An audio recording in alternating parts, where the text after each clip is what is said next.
Hey, today's July 29th, 2019. Today I want to talk about DUI classes. Well, if you've seen my previous videos, I had said I never went and got my license until after 14 years later, which I did. And it was mainly talking about introducing yourself, talking about your DUIs, how you got there, were you in a car accident, did you hurt anybody, and that was basically the whole time that I was there. I think we watched movies a couple of times. We weren't supposed to when you're in a second offenders class.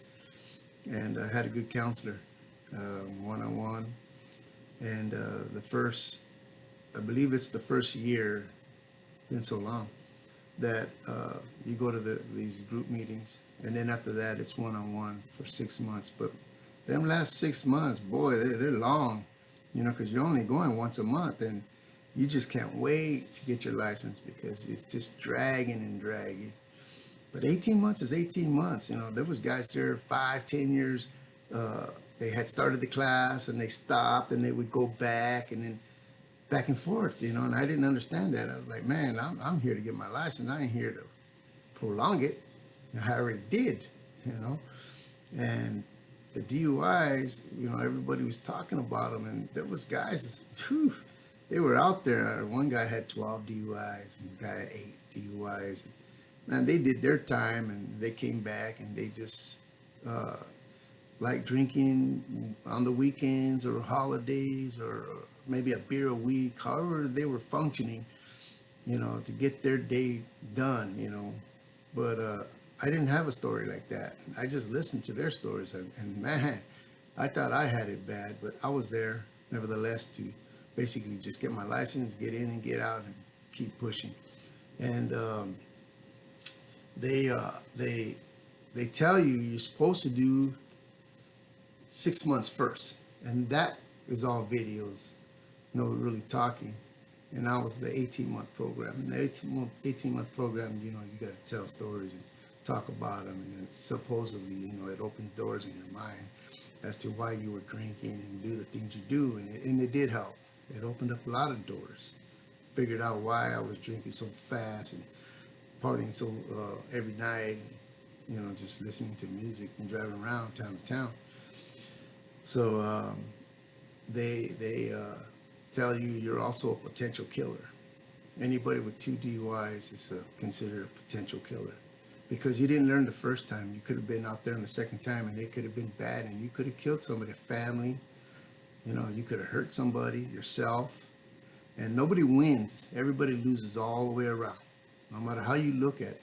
I don't care how much money you have or how much money you don't have. It's all bad. And when you get to that stage and that level, you need to really check yourself. You need to really slow down and look at what's going on with you in your life, the changes you need to make, things that you need to do. Maybe rehabilitation wasn't good enough for you. You know, maybe a car accident will. When you're behind bars doing time, you hear all those stories that the other tubers are talking about prison. That ain't no joke. You know, that shit's for real. Could wind up with a short time and never come out, or start out with a short time and come out years later. Time wasted from your family. And if you have kids, yeah. And if you have a girl and she decides to stay with you the whole time, that's even great. But most likely they leave you. They ain't gonna wait 5, 10 years, especially when you're in your 20s. Anyways, just wanted everybody to know that be safe, slow down, and if you're working, you know, take that hour to go to work. And if you're going to the store down the street, hey, take a bike or walk, and you still can get a DUI on a bike. Ain't that crazy? Well, peace, love, hit the subscribe button, the like button, and we'll see you next time.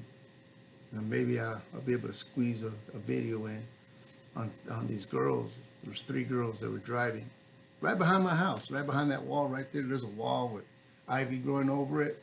I heard a loud noise, and I decided to go back there. And I looked over that wall and it wasn't good. So I ran back inside the house. I grabbed my son. We went over there, and he did the video. And he was nervous because they people are looking. They just videotape it. Turns out that these three girls, the driver wasn't paying attention. She hit the curb. She hit a tree, and they flipped that car, landed on top of the roof. Things you need to do is pay attention, slow down, keep an eye on the road because you never know when it's going to take a slow turn. Right? Peace. Don't forget to hit that subscribe and like button. We'll see what the outcome was, or if they had license or not.